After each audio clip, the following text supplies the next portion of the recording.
दूसरी तस्वीर देखिए। उसी दौरे के दौरान भाटी और राहुल गांधी दोनों ने प्रोफेसर दिव्येश आनंद से मुलाकात की। मैंने आपको बताया, दिव्येश आनंद कश्मीर की आजादी की मांग करने वाला प्रोफेसर, फिलिस्तीन का समर्थन करने वाला प्रोफेसर, भारत सरकार को फांसीवादी और तानाशाह कहने वाला प्रोफेसर, भारत के खिलाफ विदेशों में नैरेटिव फैलाने वाला प्रोफेसर। आखिर दिव्येश आनंद रविंद्र सिंह भाटी के साथ क्या कर रहा है? आखिर महान देशभक्त रविंद्र सिंह भाटी ने देशद्रोही प्रोफेसर से मुलाकात क्यों की, वो भी किसी विदेशी धरती पर? जवाब देंगे, लेकिन उससे पहले तीसरी तस्वीर देखिए। अब इनसे मिलिए। ये है तेजिंदर सिंह शेकोन। ये शराब कारोबारी हैं। मैंने बताया, शराब कारोबारी तेजिंदर सिंह शेकोन पर भारत में खालिस्तान आंदोलन को फाइनेंस करने का आरोप है। ये किसान आंदोलन के दौरान मोदी और अमित शाह की तस्वीरें लगाकर अनाप शनाप बोल रहे थे। ये झूठा नैरेटिव फैला रहे थे। राकेश टिकैत के पोस्ट को रीट्वीट कर रहे थे। ऐसे खालिस्तानी समर्थक लंदन के शराब कारोबारी से रविंद्र भाटी ठीक उसी वक्त क्यों मुलाकात कर रहे थे जब राहुल गांधी मौजूद हो और जब भारत में दूसरे किसान आंदोलन यानी किसान आंदोलन पार्ट 2 की प्लानिंग हो रही थी? उस वक्त रविंद्र सिंह भाटी इस खालिस्तानी के साथ क्या कर रहे थे? आप समझ रहे हैं? अगर आपकी आंखें अब भी नहीं खुल रही तो इन तस्वीरों को गौर से देखिए। ये हैं सुरेंद्र सिंह भाटी, बाड़मेर जैसलमेर के हजारों लोगों की गाढ़ी कमाई लूटने वाला सुरेंद्र सिंह भाटी।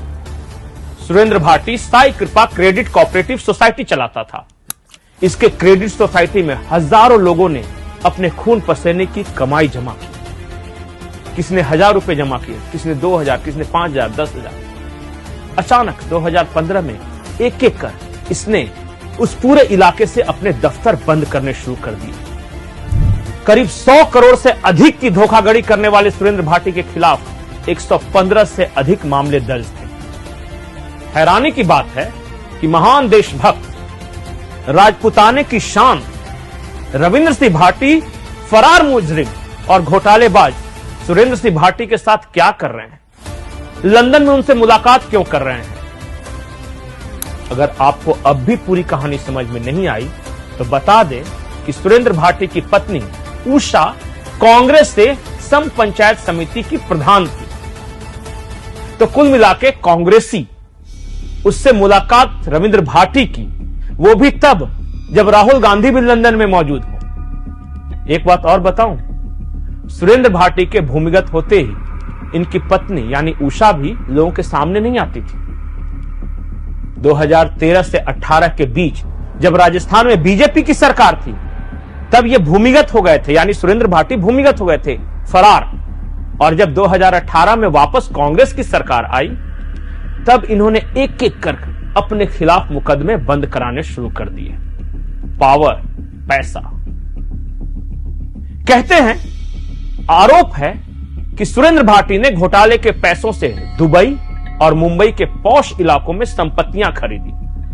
मुंबई में अपने नाम से इलेक्ट्रॉनिक डेवलपमेंट कंपनी बनाई जिसमें 1 करोड़ 16 लाख रुपए से अधिक का निवेश किया। बाकी संपत्ति अपने रिश्तेदारों के नाम पे खरीदी। आखिर ऐसे 420 घोटालेबाज से रविंद्र भाटी के इतने गहरे संबंध क्यों? और क्या यह सच नहीं कि मुंबई में चंदा वसूलने जब रविंद्र सिंह भाटी गए तो इसी सुरेंद्र भाटी ने उनका समर्थन किया था, सपोर्ट, कि भाई वहां जाओ, वहां से पैसे उठा लो और राजस्थान में नैरेटिव फैलो। अब इस कहानी का सारांश।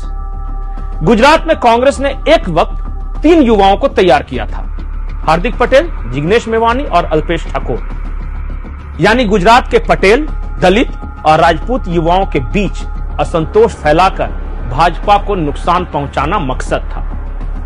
तमाम फंडिंग के बावजूद वो आंदोलन असफल रहा। फिर प्रयोग हुआ तेलंगाना में। एबीवीपी के रेवंत रेड्डी को लेकर प्रयोग सफल रहा। आज वो मुख्यमंत्री हैं तेलंगाना के। अब बारी आई लोकसभा चुनाव 2024 की और प्लान वही है, एबीवीपी बैकग्राउंड के एक ऐसे युवा को पिक किया जाए जिसकी जाति के अधिकांश लोग भाजपा के समर्थक हैं अब ये रविंद्र सिंह भाटी राजस्थान और गुजरात में राजपूतों के बीच असंतोष को हवा देकर बीजेपी के खिलाफ माहौल बना रहे हैं। ये बीजेपी के ऑफिशियल कैंडिडेट के खिलाफ निर्दलीय खड़े हो रहे हैं। भाजपा के कैडर वोटर राजपूतों के बीच बंटवारा करना और कांग्रेस को फायदा पहुंचाना मकसद है।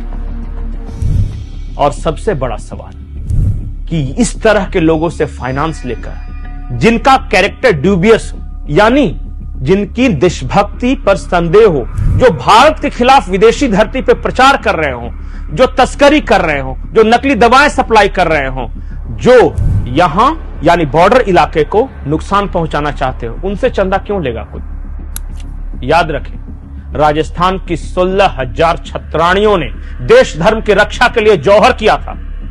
उस महान राजपूत परंपरा का रक्षक क्या तस्कर गाजी फकीर के सिंडिकेट के साथ हाथ मिलाएगा?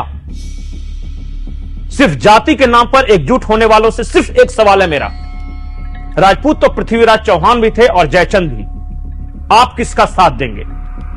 देशद्रोहियों से हाथ मिलाने वालों के साथ या महान पृथ्वीराज चौहान की परंपरा का साथ देने वालों के साथ? हमने चंद सबूत दिए हैं। आप कमेंट सेक्शन में जवाब दो कि क्या फंडिंग के लिए इस तरह के देशद्रोही से हाथ मिलाना राजपूताना की शान है या फिर जनता को उस पर धिक्कार करना चाहिए? सवाल राजस्थान की जनता से है कि क्या ये तस्वीरें झूठ बोल रही हैं, और अगर ये तस्वीरें सच्ची हैं तो आप जवाब लीजिए कि इस तरह के लोगों के साथ तुमने हाथ क्यों मिलाया, क्यों मुलाकात की? कहीं तुम कांग्रेस के डर्टी ट्रिक्स डिपार्टमेंट के हाथों खेल तो नहीं रहे? जवाब जरूर मांगना चाहिए। नमस्कार।